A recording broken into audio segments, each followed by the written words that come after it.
Welcome back to our reading of Charlotte's Web, boys and girls. Today we are going to read chapter 3. It is called Escape. The barn was very large. It was very old. It smelled of hay and it smelled of manure. It smelled of the perspiration of tired horses and the wonderful sweet breath of patient cows. It often had a sort of peaceful smell, as though nothing bad could happen ever again in the world. It smelled of grain and of harness dressing and of axle grease and of rubber boots and of new rope.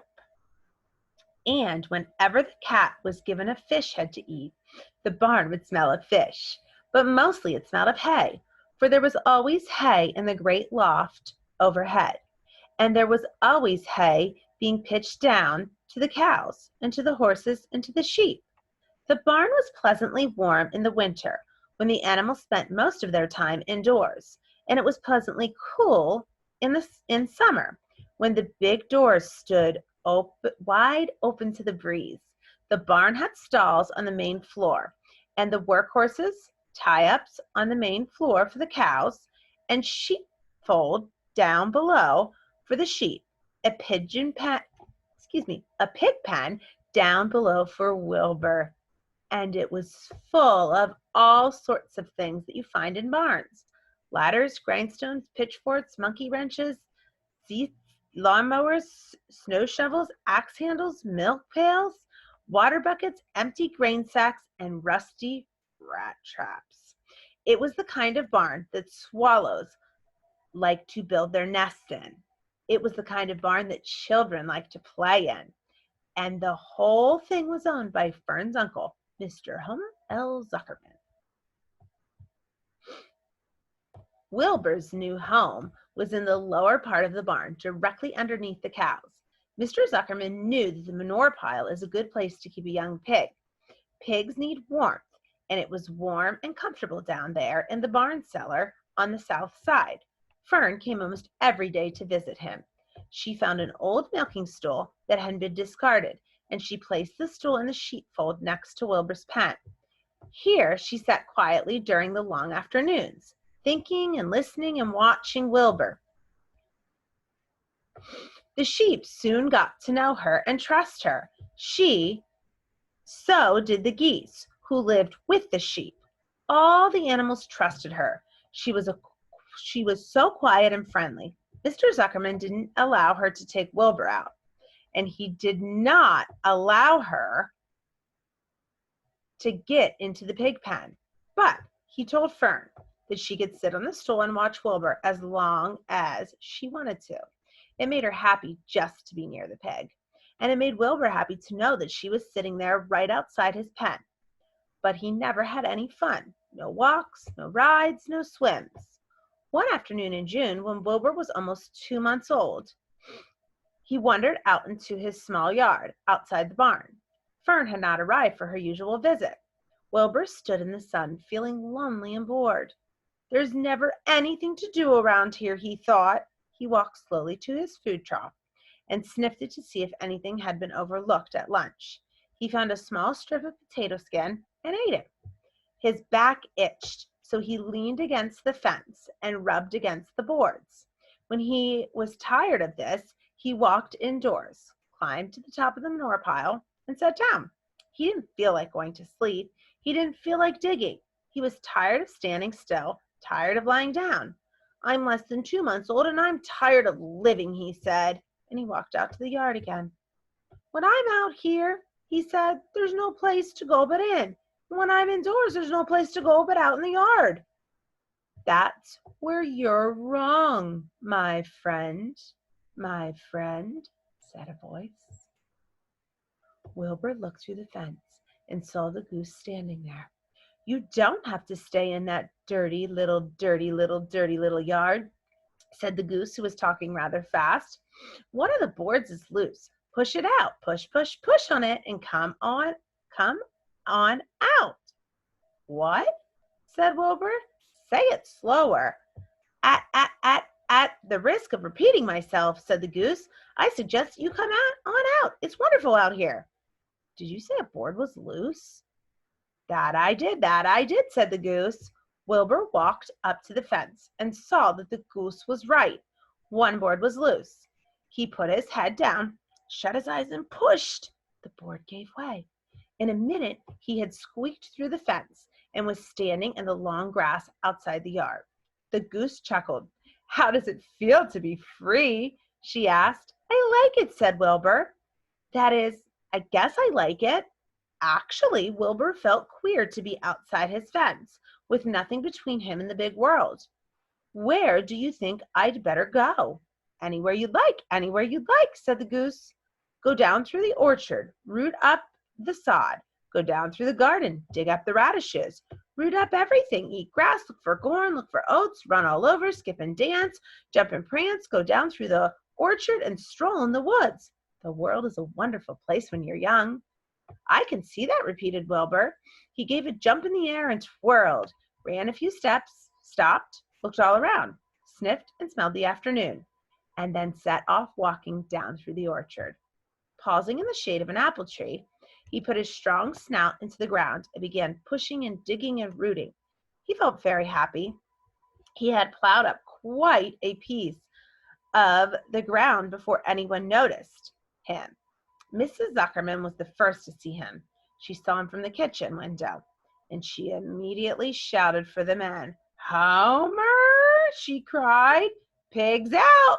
Lurvy, pigs out! Homer, Lurvy, pigs out! He's down under that apple tree." "Now the trouble starts," thought Wilbur. "Now I'll catch it." The goose heard the racket, so she too started hollering. "Run, run, run, downhill! Make for the woods, the woods!" she shouted to Wilbur. "They never, never, never catch you in the woods." The Cocker Spaniel heard the commotion, and he ran out of the barn to join the chase. Mr. Zuckerman heard, and he came out of the machine shed where he was mending a tool. Lurvy, the hired man, heard the noise and came up from the asparagus patch where he was pulling the weeds. Everybody walked toward Wilbur, and Wilbur didn't know what to do. The woods seemed a long way off, and anyway, he had never been down there in the woods and wasn't sure he'd like it. "Get around behind him," Lurvy said, Mr. Suckerman, "and drive him toward the barn. And take it easy. Don't rush him. I'll go and I'll get a bucket of slop." The news of Wilbur's escape spread rapidly among the animals on the place. Whenever any creature broke loose on Zuckerman's farm, the event was of great interest to the others. The goose shouted to the nearest cow that Wilbur was free, and soon all the cows knew. Then one of the cows told one of the sheep, and soon all of the sheep knew. The lambs learned about it from their mothers. The horses in the stalls in the barn pricked up their ears when they heard the goose hollering, and soon the horses had caught on to what was happening. "Wilbur's out," they said. Every animal stirred and lifted its head and became excited to know that one of his friends had got free and was no longer penned up or tied fast. Wilbur didn't know what to do or which way to run. It seemed as though everybody was after him. "If this is what it's like to be free," he thought, "I believe I'd rather be penned up in my own yard." The Cocker Spaniel was sneaking up on him from one side. Lurvy, the hired man, was sneaking up on him from the other side, and Mrs. Zuckerman stood ready to head him off if he started for the garden. And now Mr. Zuckerman was coming down toward him carrying a pail. "This is really awful," thought Wilbur. "Why doesn't Fern come?" he began to cry. The goose took command and began to give orders. "Don't just stand there, Wilbur. Dodge about," cried the goose. "Skip around, run toward me, slip in and out, in and out, in and out.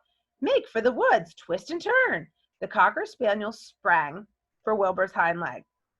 Wilbur jumped and ran.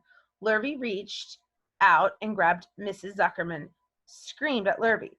The goose cheered for Wilbur. Wilbur dodged between Lurvy's legs. Lurvy missed, and Wilbur grabbed the spaniel instead. Nicely done, cried the goose. Try again, try again. "Run downhill," suggested the cows. Run toward me, yelled the gander. Run uphill, cried the sheep. Turn and twist, honked the goose. Jump and dance, said the rooster. Look out for Lurvy, called the cows. Look out for Zuckerman, yelled the gander. Watch out for the dog, cried the sheep. Listen to me, screamed the goose. Poor Wilbur was dazed and frightened by this hullabaloo. He didn't like being the center of all this fuss. He tried to follow the instructions of his friends. Were giving up, but he couldn't run downhill and uphill at the same time, and he couldn't turn and twist when he was jumping and dancing, and he was crying so hard he could barely see anything that was happening. After all, Wilbur was a very young pig, not much more than a baby, really. He wished Fern were there to take him in her arms and comfort him. When he looked up and saw Mr. Zuckerman standing quite close to him, holding a pail of warm slops, he felt relieved. He lifted his nose and sniffed. The smell was delicious. Warm milk, potato skins, wheat middlings, Kellogg's cornflakes, popovers left from the Zuckerman's breakfast. Come, pig, said Mr. Zuckerman, tapping the pail. Come, pig. No, no, no, said the goose. It's the old pail trick, Wilbur. Don't fall for it. Don't fall for it. He's trying to lure you back to captivity, T.T. He's appealing to your stomach. Wilbur didn't care. The food smelled appetizing. He took another step towards the pail. Pig, pig, said Mr. Zuckerman in a kind voice, and began walking slowly towards the barnyard, looking all about him innocently, as if he didn't know that a little white pig was following along behind him. You'll be sorry, sorry, sorry, called the goose. Wilbur didn't care. He kept walking toward the pail of slop. You'll miss your freedom, honked the goose. An hour of freedom is worth a barrel of slops. Wilbur didn't care. When Mr. Zuckerman reached the pig pen, he climbed over the fence and poured the slop into the trough.